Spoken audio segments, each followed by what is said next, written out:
네. 아 맞아. 재훈이가 제일 재밌었다. 저 영상 촬영 중이에요. 자, 지난주에 줬던 3번, 4번을 써보세요. 네. 빨리 펴자.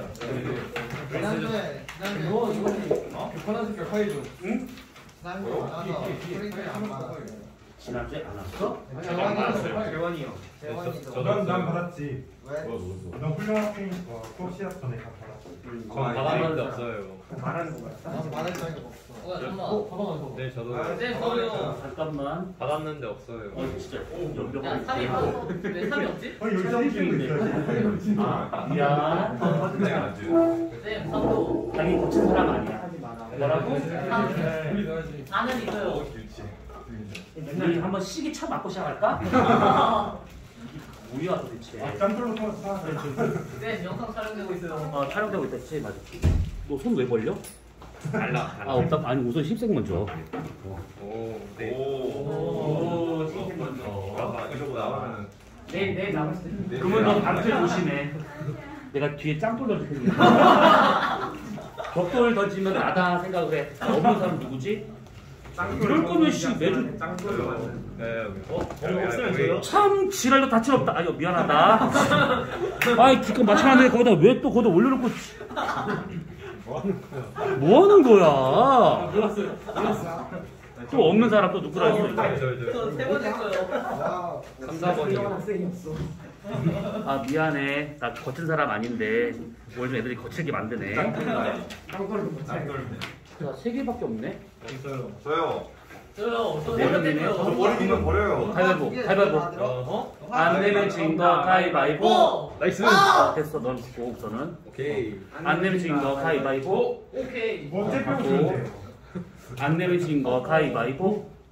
보. 뭐야? 그렇게 했어요. 아 몰라. 그건 이래 안 싸워. 너 이거 얘랑 보는 거. 야구지네. 알았어 이치라고. 이게 DPA야 어때? 내일 안 온다니까. 현미야 너무 없으면. 4번은 있어. 4번. 봐둬. 잘 봐둬. 오. 너 4번은 있냐? 네 있어요. 있구나. 상관 있죠. 아, 너 없구나. 미안해.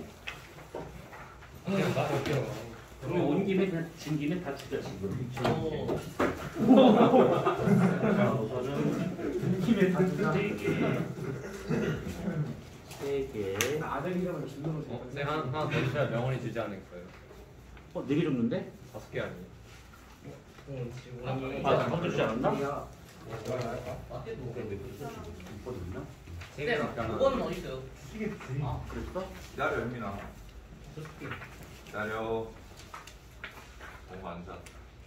그럼 앉아. 저녁에 몸통 빡치기. 너는 몰랐어. 우리 주민선생 너 찍혔어. 아니 기분 없냐? 대단하지. 뭐야? 누구? 없네. 뭐 지겠지. 있잖아. 아 왜 그래?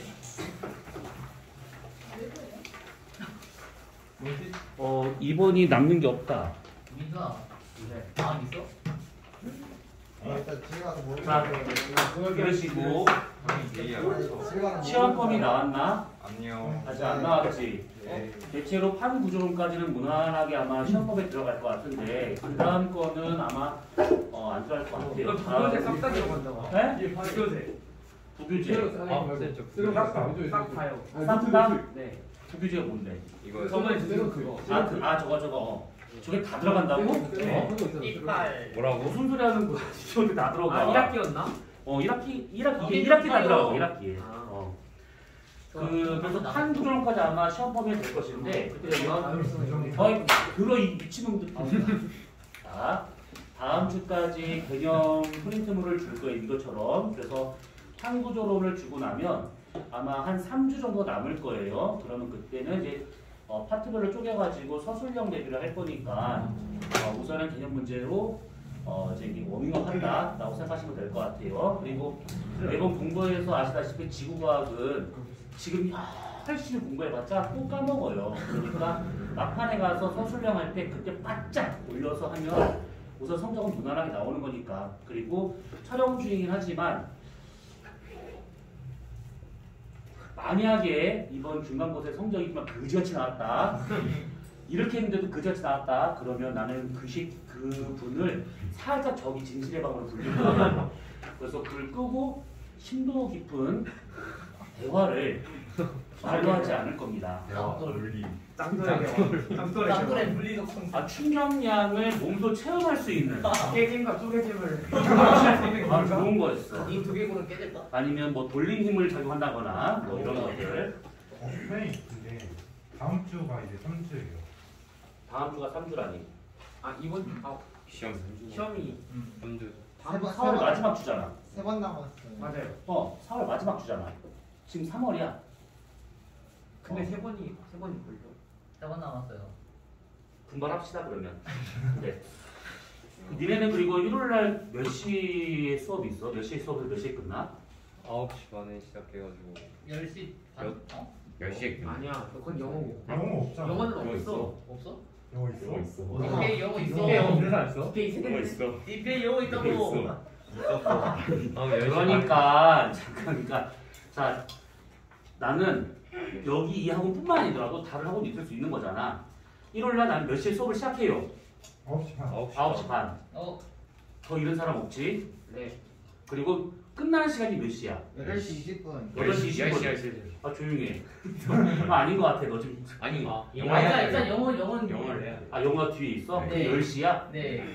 그럼 아침 7시에 먹는 거. 아침 7시? 괜찮아. 아무도 안 올 것 같은데. 나 혼자 덩그러져서 이 새끼들 믿고 있겠지. 그 시험 보기 한 번 전에 그때 한번 그 우리 1시간 못했던 거 있잖아. 네.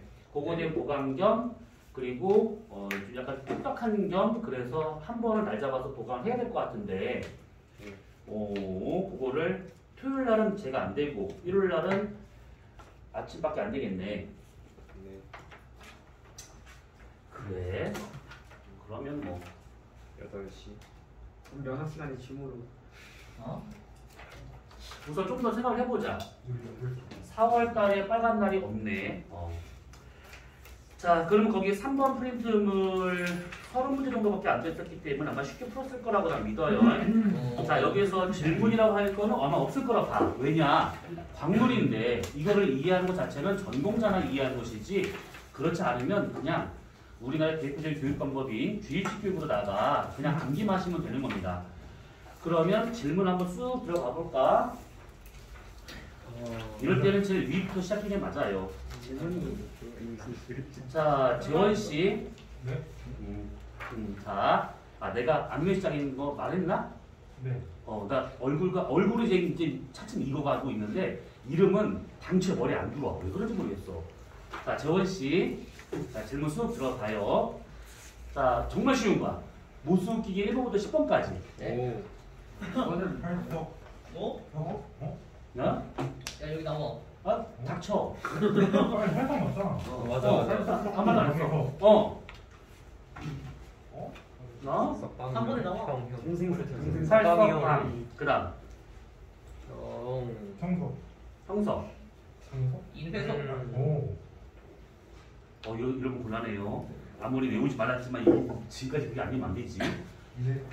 자, 그러면 진우 씨. 네. 3번 나와. 자, 질문이야.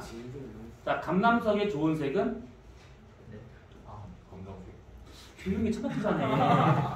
딱 더 쉽게 나갈 수가 있어. 검정색. 검정색? 네. 자, 그러면 휘석은 좋은 색이? 초록색. 녹색. 초록색과 녹색. 이거 춘향전에 나오는 대사 같은데. 파란색, 초록색이 아니고 녹색입니다. 분명합니다. 휘석의 좋은 색. 아니란 얘기야. 녹색은 아니야. 검정색 아니면 하얀색이야. 조용히 해봐. 좀 시차밖에. 왜 이렇게 말을 많이 해줘? 빨리. 검정색. 검정색? 네. 검정색? 둘 중에 하나 찍는 건데? 흰색은 좀 아닌 것 같아. 그렇지. 네가 봐도 그렇지. 그러면 흑은모는? 그건 다행이다.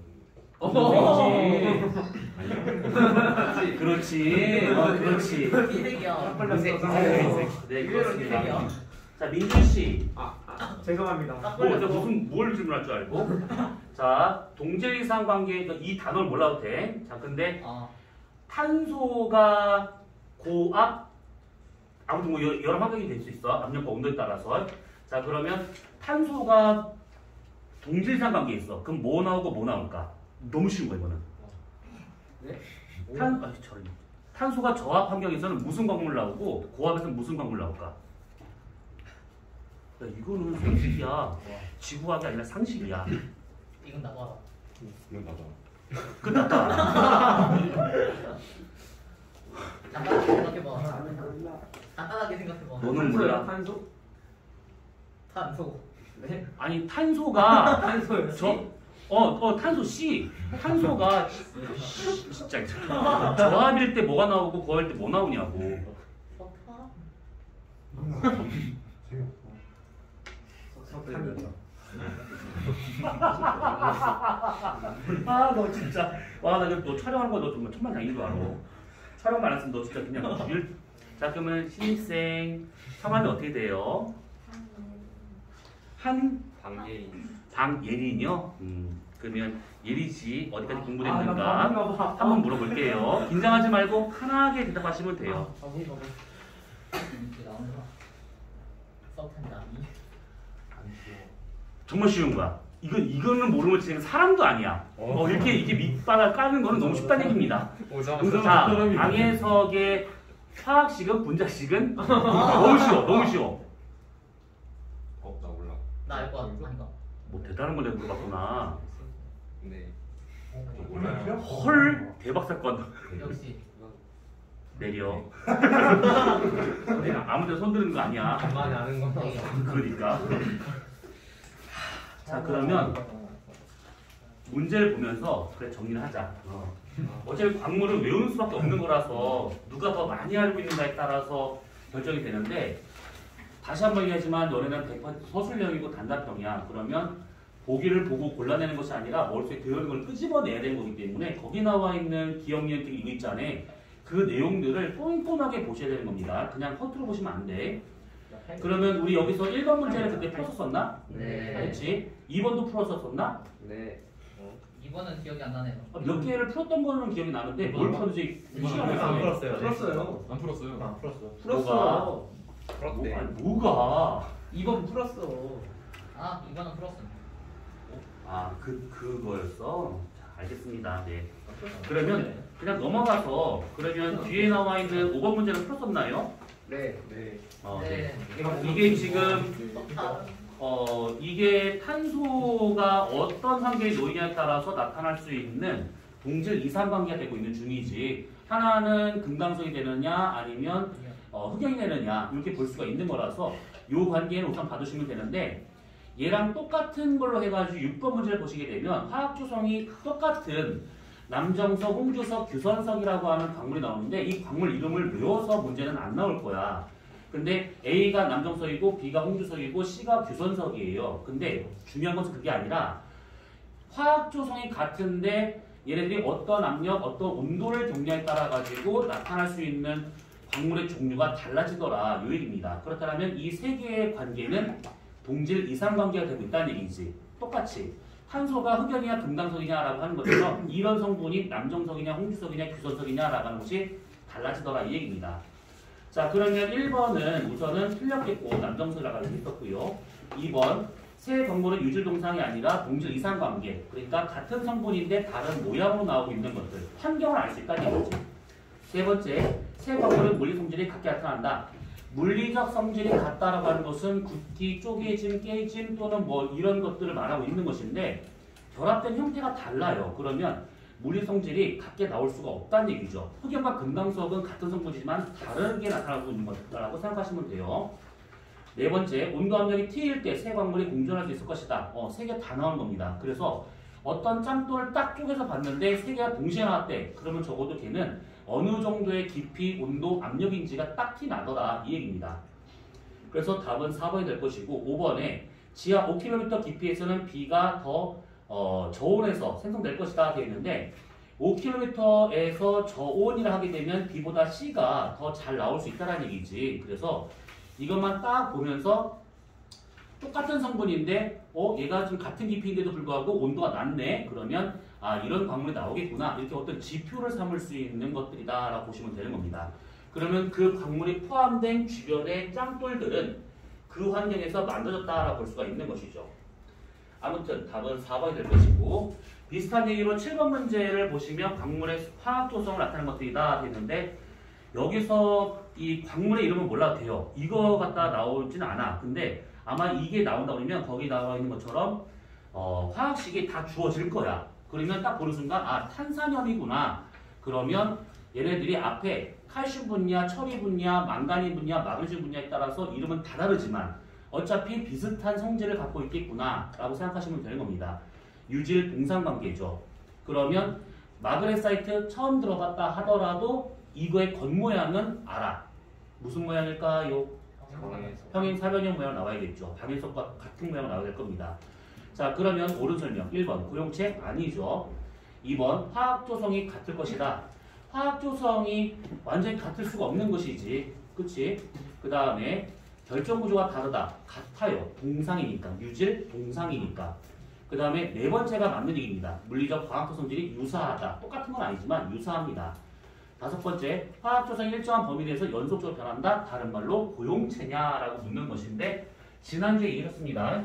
감남석이라고 하는 요 광물은 얘가 철 또는 마그네슘 두 개하고 규산이 결합을 했었을 때 나오는 게 감남석인데 요걸로 해서 나오거나 이걸로 해서 나오거나 1대1로 결합해서 나오거나 어차피 감남석이라는 종류는 안 바뀌죠. 이게 고용체 관계. 그래서 얘 같은 경우에는 저거 외에 나온다고 하면 칼슘 사장석과 나트륨 사장석인데 그것까지 아마 들어갈 가능성이 별로 없어요. 그러니까 1번과 5번은 같은 얘기구나 라고 생각하시면 되는 겁니다.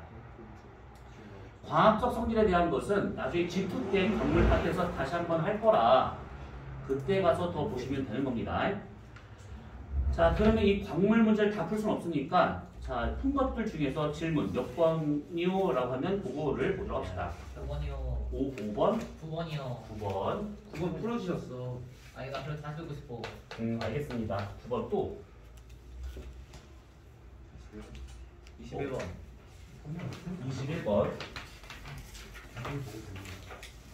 또 나 나한테 전문을 몰랐어.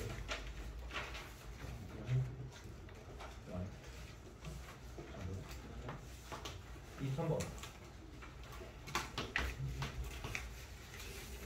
자, 우선 이렇게 세 개만 보도록 합시다. 자, 9번과 같은 라오의 전문의를 말하고 있는 것인데 광물을 조그맣게 가공을 한 다음에 거기다 액선을 투과를 해보는 겁니다. 그러면 그게 통과가 되면서 뒤쪽에 이런 식으로 점이 이게 짝짝 찍히게 되는데 이런 모양을 보고 나서 아, 광물의 내부에 결합된 형태는 그냥 막 결합된 것이 아니라 뭔가 배열이 되어 있구나, 규칙성을 띠고 있구나 이것을 좀 말하고 있는 겁니다.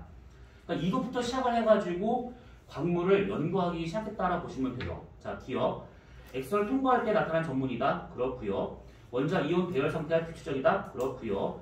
광물의 비중이라고 하는 것은 밀도 정도라고 이해하시면 된다라고 했습니다. 그래서 이런 액선 통과 방법으로는 밀도나 비중을 측정할 수는 없습니다. 그래서 답은 4번이 되고 있다라고 보시면 돼요. 자, 그 다음에 21번 문제로 넘어갑시다. 자, 다음은 각섬석의 사진이다라고 했는데 보통 광물에서 사진이 주어지잖아요. 그러면 겉모양이나 이런 것들도 판단할 수 있지만 전혀 모르는 광물 나오잖아요. 그럼 당황하지 말고 어차피 문제에 다 힌트가 들어가 있을 겁니다. 자, 기억. 각섬석의 결정은 얇은 판 모양이 될 것이다 라고 되어 있는데 순서대로 알고 있으라 했었습니다. 감남석, 그 다음에 휘석, 각섬석, 그 다음에 흑운모, 석영. 그치?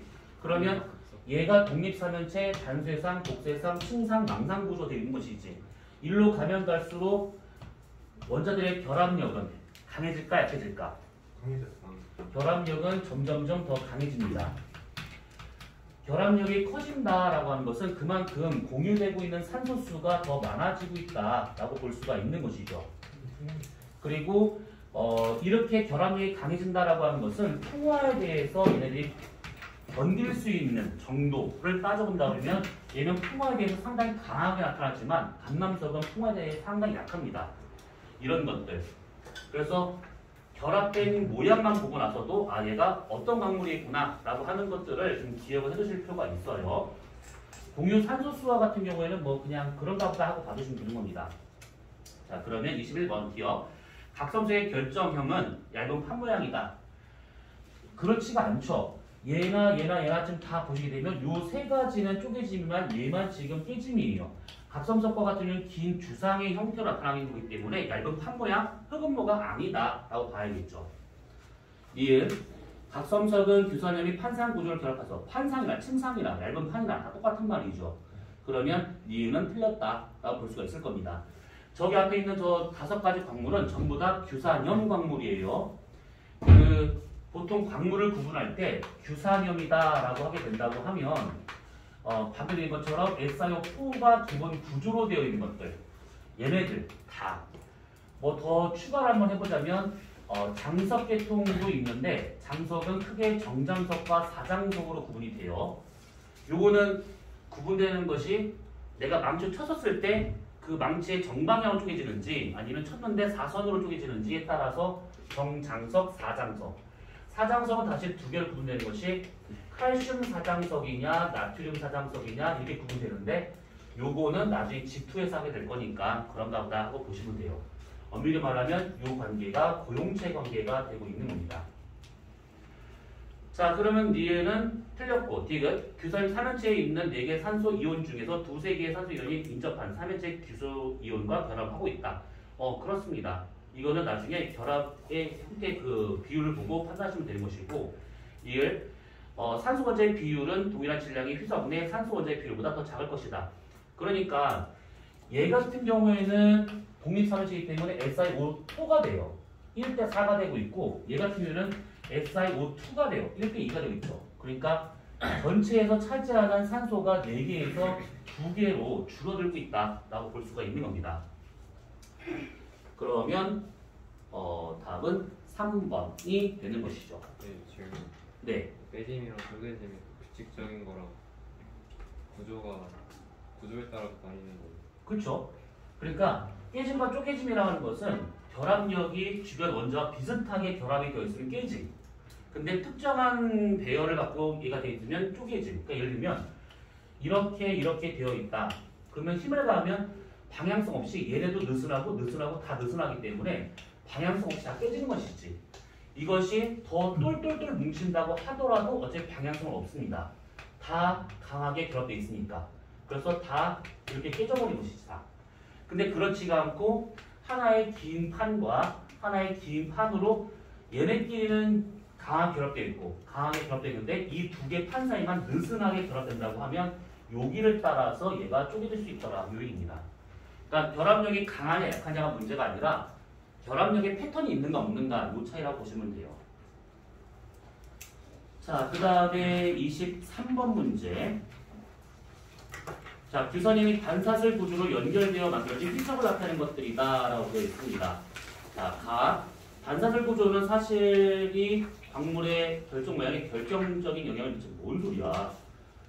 반사슬 구조라는 사실이 광물의 결정 모양에 결정적인 영향을 미칠 것이다.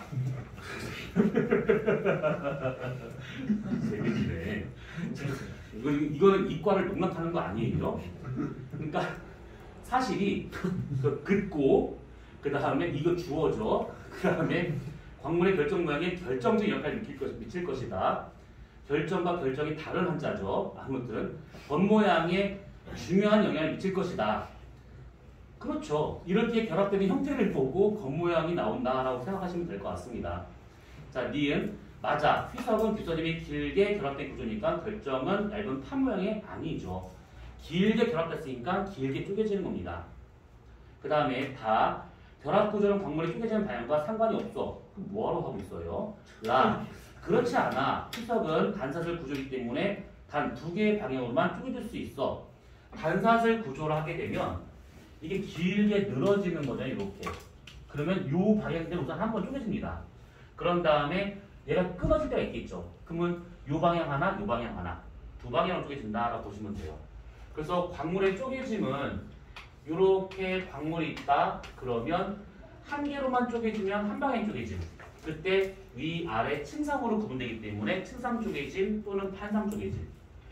이 방향과 이 방향으로 두 개가 쪼개진다? 그럼 요것만 길게 나오는 거니까 주상 쪼개짐 또는 심상 쪼개짐. 이렇게 그 다음에 요렇게는 쪼개진다? 그럼 요거 하나만 톡 튀어나오기 때문에 입자의 모양으로 나오니까 입상 쪼개짐. 이름은 다 각각 있는데 그 이름을 알 필요가 없고 한 방향이 무슨 의미인지를 알고 있으면 돼요. 두 방향이 무슨 의미인지.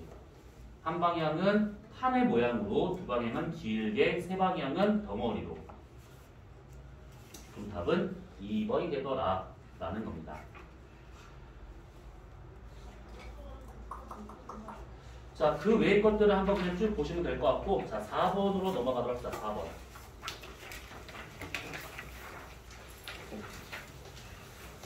4번도 그때 이렇게 문제를 같이 풀었었죠. 자, 그러면 질문을 해줄게요. 몇 번이요? 이렇게.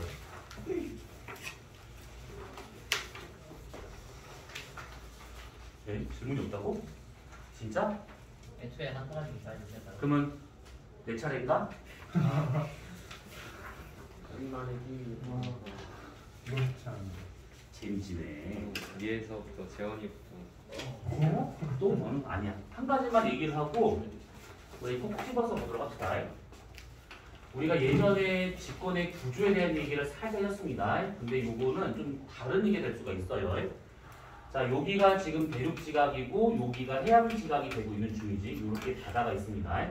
그 다음에 밑에 멘틀이 이렇게 존재하고 있는 것이고 대륙지각을 구성하고 있는 애는 화강암, 해양지각을 구성하고 있는 애는 현무암, 멘틀을 구성하고 있는 애는 감남암. 그리고 각각에 들어있는 원소들만 대략 정리해보자면 얘는 주로 규소와 산소가 대부분을 이루고 있는 중이고 현무암과 같은 경우에는 규소와 산소도 많이 있긴 하지만 철, 마그네슘과 같은 이런 금속 성분도 좀 있더라 라고 하는 것들. 감남암도 마찬가지로 규소와 산소로 많이 이루어져 있는데 이 금속 성분도 좀 들어가 있는 편입니다. 근데 이렇게 층상구조가 되어 있다고 하는 것은 밀도차 때문에 이런 일이 벌어지고 있기 때문에 밀도가 누가 더 크냐 작냐를 따져본다 치면 감남암이 밀도가 제일 커요. 얘가 두 번째, 얘가 세 번째. 그러면 같은 성분인데 얘가 왜 밀도가 크냐? 얘가 더 많으니까. 얘보다는.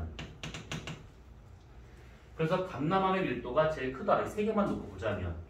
숫자는 중요하지 않은데 감남암으로 되는 멘틀의 평균 밀도는 약 3.3g per 대제곱 센티미터 정도 나오고 해양지각인 현무암과 같은 경우는 약 3.0g 정도가 나옵니다.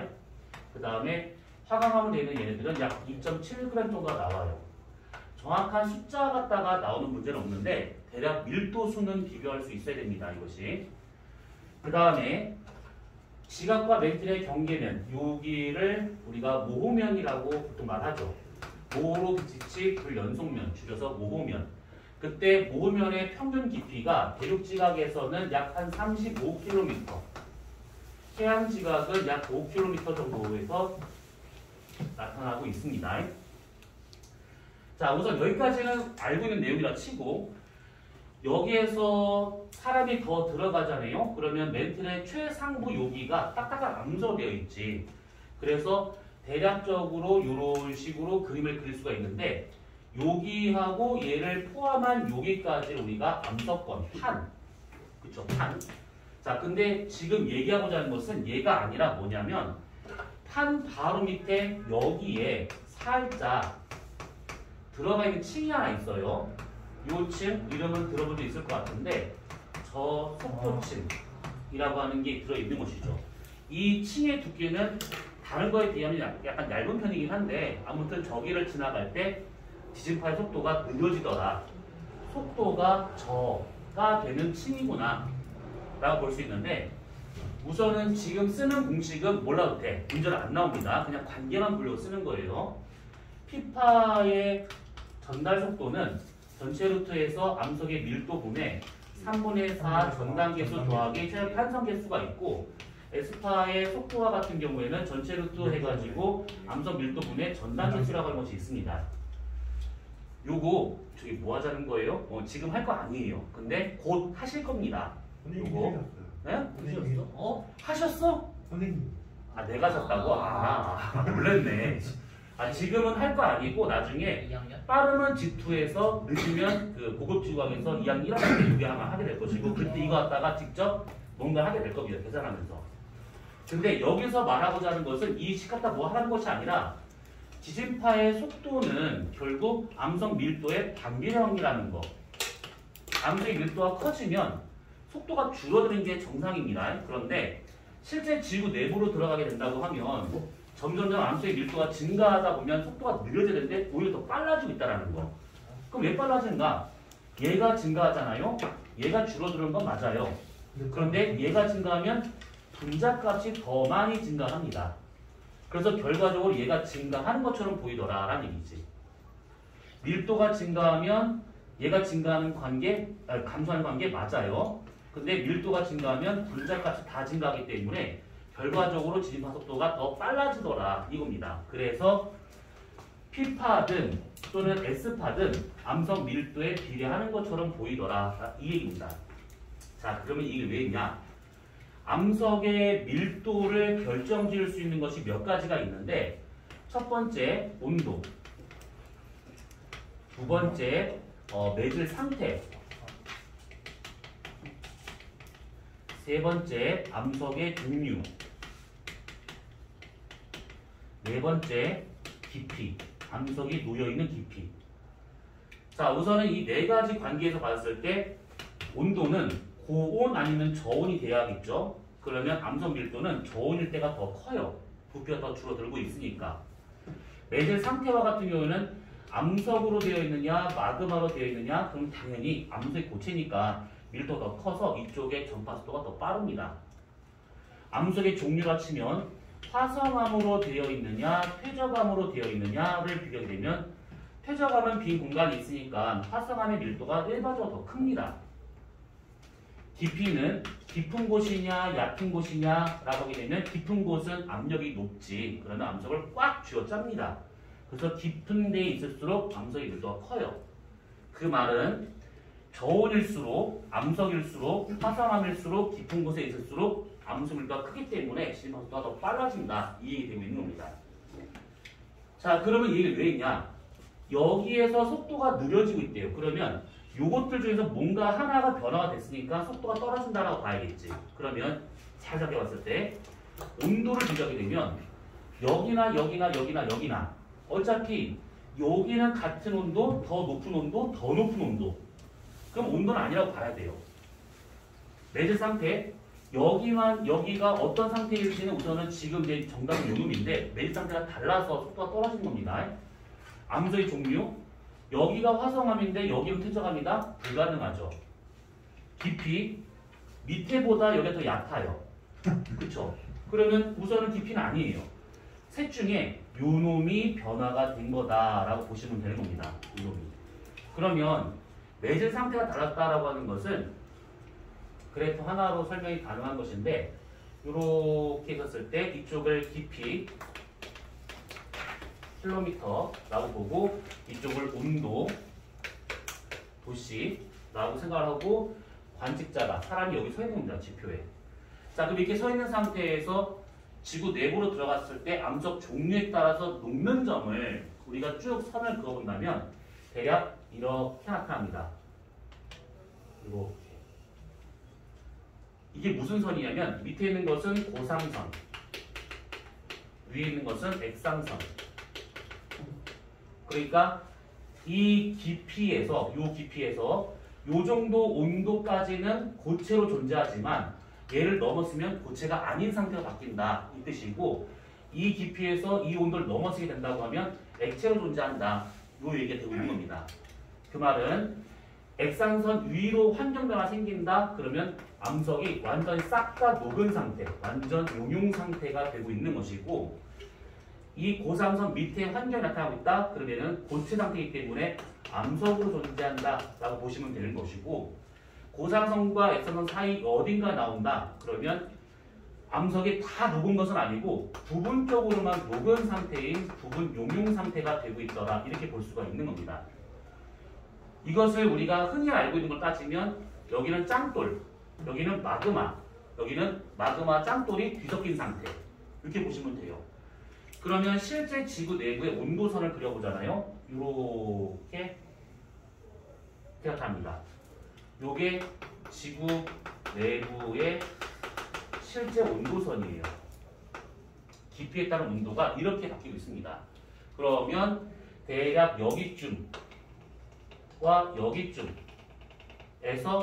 살짝 고상선을 넘어가요. 그러면 이 부분만큼은 부분적으로 녹은 상태구나. 암석이었다가 부분용이었다가 암석으로 바뀐 거니까 매질 상태가 완전 짱돌에서 살짝 녹았다가 완전 짱돌로 바뀌다 보니까 여기에 해당하는 것만큼의 매질이 달라지면서 속도가 떨어지더라. 요 얘기입니다. 네. 근데 엄청 깊이 들어가면 거의 외핵은 마그마. 그거는 다른 의미라고 봐야 돼. 요거는 좀 얕은 곳에서 한 500km, 한 600km 그 정도에서 보는 깊이를 말하고 있는 것이고 신기하네. 아까 인천도 이 질문하던데 더 깊은 곳에 들어가면 다른 거라고 봐야 돼. 거의 금속이니까.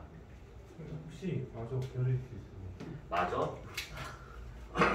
찜찜하지? 그다 나은 것 같아서. 네. 깊이 킬로미터. 여기가 모구면, 여기가 구텐베르크면, 여기가 레만면. 지각, 멘틀, 외핵, 내핵. 선생님 근데요. 네. 막 지구 학생이 말했는데 끝이 있는 그래프니 이렇게 닫아서 내 맘이야. 네 내 알겠습니다. 맘이야. 나도 사실 중학생일 때 그것 때문에 혼난 적 있었어. 근데 내 맘이야. 자, 그래서 이렇게 치 사과수 열받네. 내 맘이라고. 그러니까 뭐냐면 내가 딱 뽑았어. 그러니까 조용히 해. 알았지? 지금 다 날이 어두워졌어요. 맞을 수도 있다는 얘기야. 짱돌로. 자, 지구 내부의 온도 곡선은 대략 이렇게 그려집니다. 그려지는데 여기 멘틀까지는 온도가 빠르게 증가하다가 외핵 내에서는 더디게 증가하게 돼요. 별 차이가 없습니다. 근데 각 층별로 녹는 선을 대략 그려보자면 여기서 이렇게 이렇게 나타나요. 거의 다를 거 없는데. 거의 차이가 없어.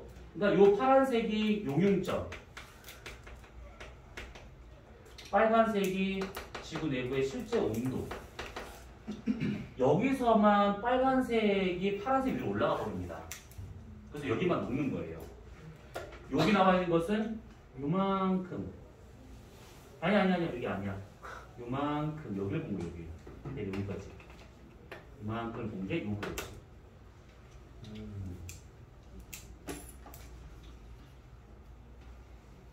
요겁니다. 근데 저기 직선인데 그렇게 곡선이. 이거? 네. 아니 그게 이거? 호랑선인데. 아니 이거는 상태 변화선을 말하고 있는 거야. 그 깊이에 대한 상태 변화선을 보고 있는 것이고 여기서는 녹는 점을 보고 있는 거야. 그러니까 엄밀히 말하면 얘 같은 경우 여기가 여기서 여기까지가 그냥 거의 직선 형태로 보일 수 있다라고 생각하시면 되는 거야. 근데 여기서는 약간 이것이 살짝 밑으로 떨어지게 돼. 여기서 떨어지는 것 그때 한번 설명했던 것 같은데 불순물 때문에 그래요. 그래서 여기보다 여기가 살짝 녹는이 떨어지면서 이렇게 마그마한다. 외핵의 액체 금속으로 존재하더라. 이 얘기죠. 이 불순물 누굴까요? 추석? 추석 뭐야? 추석? 추석? 설날? 설날? 뭔 개소리야. 지금 너 여름 막 찍고 있는데 지금 막 욕했어. 미안해. 무슨 헛소리예요. 황. 기억난다. 아무튼 그렇습니다. 그래서 요것만 그때 설명 안 넘어가가지고 요것만 더 얘기한 겁니다. 자, 그러면 4번 프린트물을 보도록 합시다.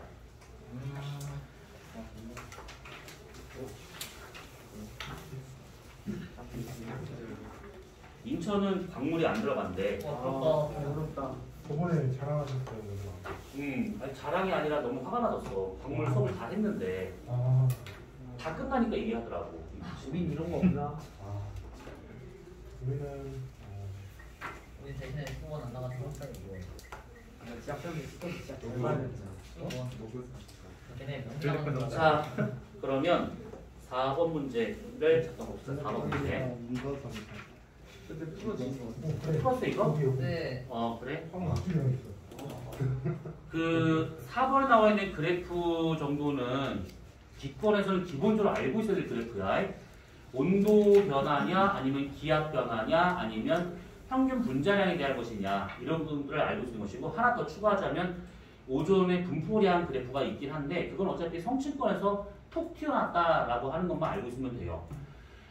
그러면 그 4번에 기억을 보시게 되면 A권, 균질권이죠. B권, 비균질권이고 합산하면 잘 일어난다 라고 되어 있는데, A와 같이 균질권에 있는 애들은 공기량이 많아요, 기본적으로. 그러면 공기량이 조금만 차이가 생겨버리게 되면 기압차가 생기면서 바람으로 강제 혼합을 시켜버립니다. 확산이 될 여력이 없어요, 여기는 별로. 근데 B는 오로지 확산밖에 안 나타나고 있다는 얘기지. 그래서 A권은 확산을 잘 일어난다 라고 볼 수는 없습니다. 니은 성층권은 오존이 자연스럽게 흡수해서 온도가 상승한다. 그래서 이름이 성층이 된다 라고 했습니다. 없던 층이 만들어지고 있다 라고 했던 것들이지. 그래서 만약에 오존층이 없다 그러면 대략적으로 지구의 대기권의 온도 그래프는 아주 단순하게 나와야 돼요. 이렇게 나와야겠지. 오존층이 없으면 여기가 지표로부터 약 80km 되는 지점.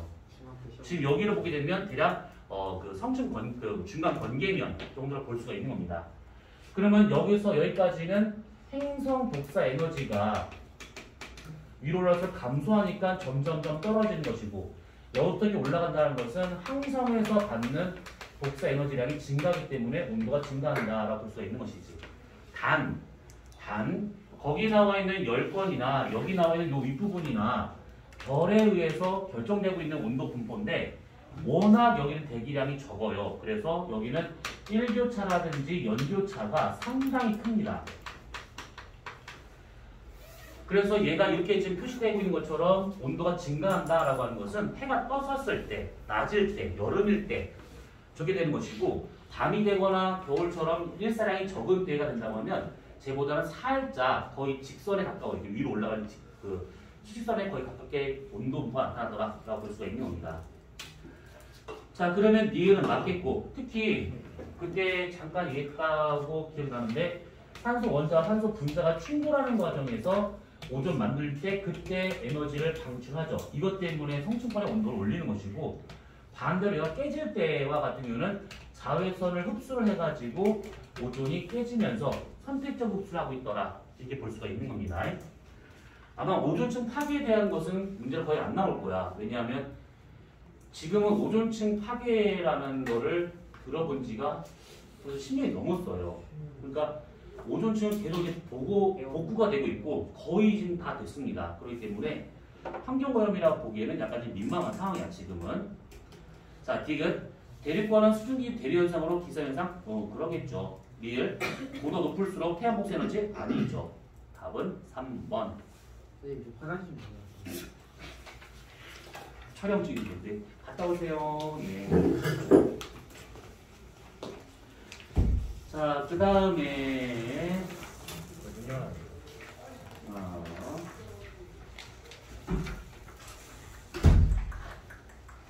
그때 우리가 16번 같은 것도 문제 풀어봤었죠.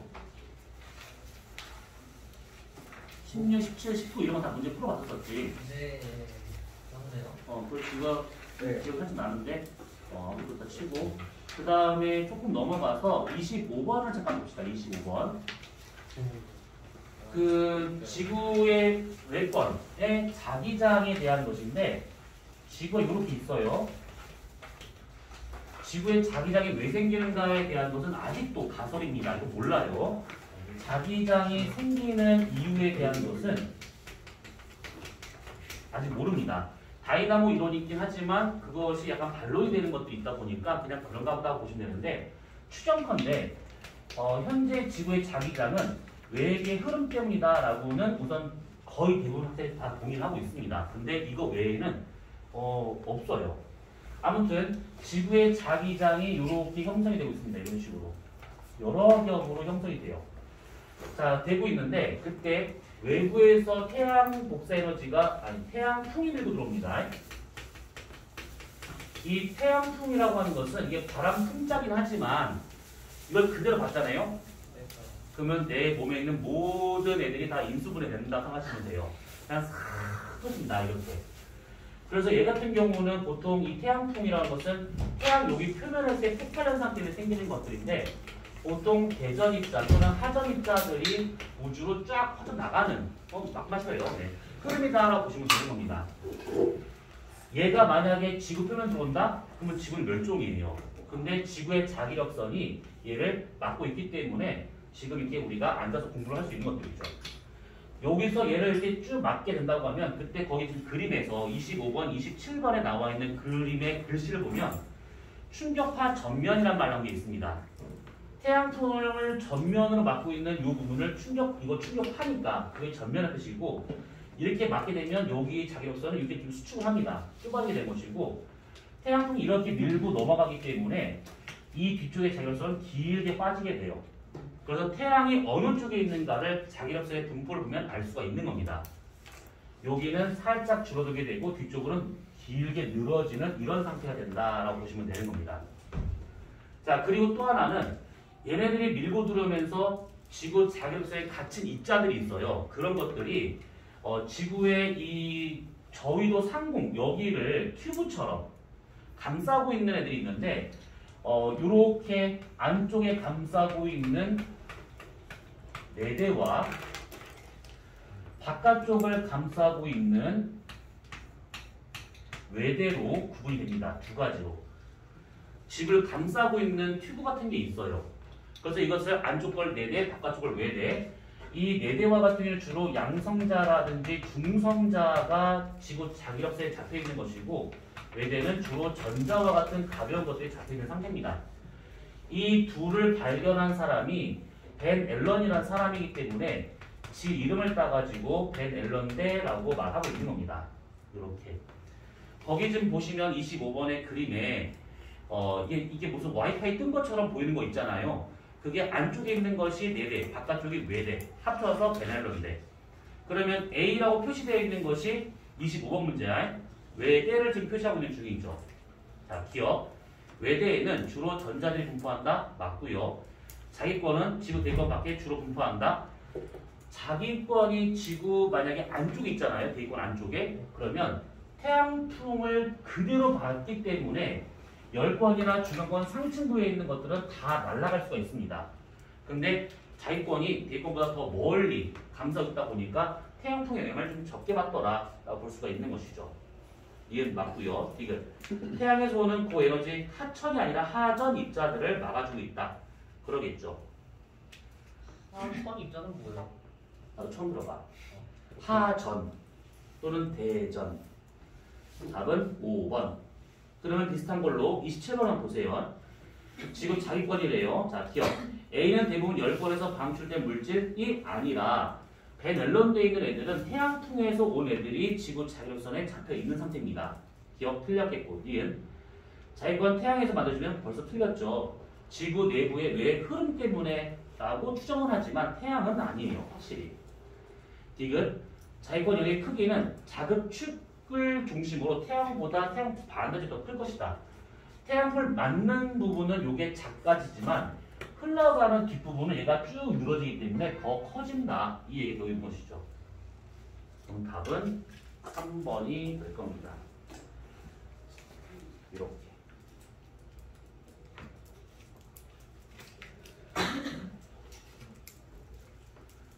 자, 35번 문제.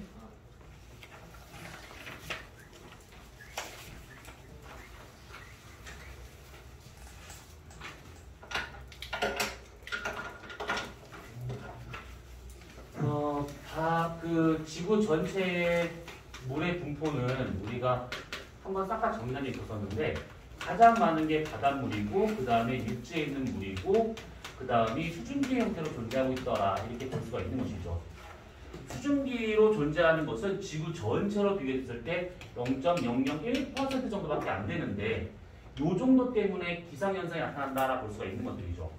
그 다음에 육지에 있는 물과 같은 경우는 뭐 대략 한 2.5% 많아야 3%면 안 되는데 아무튼 그 정도의 물 중에 가장 많은 것은 얼어있는 상태가 가장 많고 그 다음은 눈에 보이지 않지만 지하수, 지하에 있는 형태로 있는 것이고 그 다음이 눈에 보이는 강과 호수의 형태로 나타난다 이 뜻입니다. 그래서 여기서 말하는 이 빙하와 같은 경우는 주로 극지방에 있는 거라든지 아니면 대륙 빙하의 형태로 뭐 그린란드라든지 아니면 알프스와 같은 그런 것들의 형태로 존재하더라 라고 볼 수가 있는 겁니다. 자 그러면 35번에 자 1번 옳지 않은 겁니다. A는 지하수다 틀렸죠. B는 액체다 틀렸어. 이거 B가 액체라고? 아 옳지 않은 거구나. A가 지하수 맞네요. 근데 B가 액체 아니죠. 고체의 빙하입니다. 그럼 답은 2번이 되겠지. 그 다음에 세 번째 지구에 분포하는 물은 지면 약 70%? 그렇죠. 한 바다의 면적이 한 3분의 2 정도 되고 있으니까. 네 번째 염수는 깊이에 따라서 그러니까 염수는 바닷물, 해수를 말하고 있는 거니까 혼합층, 수온층, 심해층을 구분한다. 그러겠고 다섯 번째 에너지를 저장하는 것이다. 그렇습니다. 물이다 보니까 비열이 커서 웬만한 에너지를 다 저장을 시켜놓은 상태라고 볼 수가 있는 것들이죠. 그리고 34번은 아까 설명했으니까 요거 헷갈리진 않을 겁니다. 네, 35번 다음이 뭐예요? 2번이죠. 자, 그 다음에 아까 누구까지 질문해봤지? 재원이 민준이 형. 재원이 주현 씨. CAC였으니까 물어봤어. 자, 주현 씨 긴장하지 말고. 망했어. 자, 대위권은 근데 너 여자친구야? 네? 여자친구야? 아니요, 저 지구가 파이. 아, 그걸 지금 보는 중이야? 아, 난 계속 네가 여자친구인 줄 알고 저 새끼가 저기 수업이 연애질이구나. 너 안타깝다. 야. 영원이가 여자라서 미안, 주현 씨. 자, 조용히 해봐. 자, 주현 씨. 대위권은 높이에 따라서 대륙권, 성층권, 중앙권, 열권 구분하지. 자, 구분 기준은 조용히 다 조용히 해. 온도 변화, 높이에 따른 온도 변화. 자, 그 다음에 바다는 혼합층, 수온합층, 심해층 구분인데 구분 기준은 온도 변화. 잘했어요. 네. 의외인데. 자, 그러면 지구는 자, 잠깐 비켜주시고요. 지구는 지각, 멘틀, 외핵, 내액을 구분해. 구분 기준은 온도 변화. 맞아요. 이도 구성물질 다른 거 한번 생각해보자. 뭐예요? 아니 손님 맨날 먹어. 적당히 뭐 못 들었어. 아무 말도 안 했어요. 아, 그랬어? 아, 그랬구나. 정욱 씨. 네? 자, 지구는 지각, 멘틀, 외액, 뇌 구분하잖아. 자, 구분 기준은? 물질의 상태 야 지구 동아리. 뭐? 지구가 아니 지압 동아리 지하 동아리예요. 지하 안에 2명 있어요 명이야? 2명 나 아 지하 개빡치네. 알았어. 아유, 알았어. 자, 현준 씨. 예. 네. 똑같은 질문이야. 비행판 또 변화. 거의 잘했어요. 오. 졸면서 들을 건 다 들었네. 지진파 속도잖아. 에너지 깊이에 따른 지진파의 속도 변화를 갖고 지구 내부를 이렇게 층상으로 구분하고 있는 중이죠. 방금 얘기했던 구분 기준은 정말 당연한 얘기인데 서술형으로 자주 나와요. 자, 그러면 우리는 44번 문제를 잠깐 보도록 합시다. 44번 문제. 44번은 그거 우리가 저번에 풀었던 16번 문제랑 비슷한 내용입니다. 자, 우선 보시게 되면 독도 근처 해상에서 3월부터 다음 1월까지 측정한 수온 그래프랍니다. 이런 그래프가 나오면 제일 먼저 확인될 거 표층의 온도가 누가 더 높을 것인가 이거랑 그 다음에 혼합층의 두께가 누가 더 두껍고 얇은 것인가 요거를 잘 비교해 보셔야 됩니다. 자, 그러면 거기에서 1월달과 8월달 두 가지만 한번 비교해 봅시다. 자, 8월달은 표층 온도가 14도고 혼합층 두께가 한 20m 정도 나오고 있는 중이죠. 그리고 어제 1월달 거 보시게 되면 표층 온도가 한 6도 조금 넘어가고 있고 혼합체의 두께가 한 90m 정도까지 나오고 있습니다. 말로만 해도 알 수 있겠지. 그래서 확실히 1월 달에 바람이 훨씬 더 세게 불고 있더라를 알 수가 있는 겁니다. 혼합체 두께가 풍속을 의미하고 있는 거니까. 그럼 반대로 8월 달에 수온약층의 두께하고 그 다음에 1월 달에 수온약층 두께하고 혼합층과 반대로 나타나고 있으니까 8월 달에 훨씬 더 두껍더라라고 볼 수가 있는 겁니다. 그죠? 자, 이렇게 비교할 수 있는 것이고 그 다음에 7월과 8월을 한번 비교해보세요. 7월과 8월. 혼합층의 두께가 거의 비슷해요. 그러면 수온약층의 두께도 거의 비슷합니다. 그럼 7월과 8월 중 수온약층은 어떤 때가 더 뚜렷할까요? 8월? 뚜렷한 거. 온도차. 수온약층의 윗부분과 아랫부분의 온도차가 크면 클수록 뚜렷하다라고 했던 것이지. 그러면 이 온도 범위가 더 넓은 거를 찾으시면 돼요. 그러면 7월보다는 8월 달에 수온약층이 더 뚜렷하다라고 표현할 수 있는 것들이지. 두께는 거의 비슷하긴 하지만 뚜렷한 것은 8월 더 뚜렷한 겁니다. 자, 그러면 기억. 수심이 깊어질수록 계절에 따른 수온 차이가 커진다. 아니죠. 거의 비슷해집니다. 표층만 연교차가 큰 거예요. 8월은 수온약층이 가장 뚜렷하게 잘 발달되고 있다. 그러겠고요. 가을에서 겨울로 넘어갈수록 바람이 강해진다. 그래서 혼합층 두께가 두꺼워진다. 이렇게 볼 수 있어서 답은 4번이 된다라는 겁니다. 혹시 니네 49번은 학교에서 안 했었지? 생명 가능 대련 얘기. 아직 예측을 안 했는데. 아직? 근데 아마 없을 가능성이 있을 것 같긴 한데 뭐 있으면 하고 없으면 없을 것이고. 이걸 많이 하면서. 자, 52번을 봅시다. 52번. 자, 가와는 각각 생물권 형성 이전과 이후에 어떤 상호작용이 나타난 것들이 다 되어 있는데 가를 보니까 그림에 생물권이 없어요. 나는 있죠. 근데 가하고 나하고 공통적으로 있는 게 뭐냐면 태양 복사 에너지 들어온 양과 지구 복사 에너지 나가는 양이 우선은 존재하고 있다라고 보면 될 것 같습니다. 자, 기억. 가에서 지구는 외부와 물질 에너지를 활발하게 교환한다. 생물권이 없는 상태에서 물질 에너지 교환이 활발한가?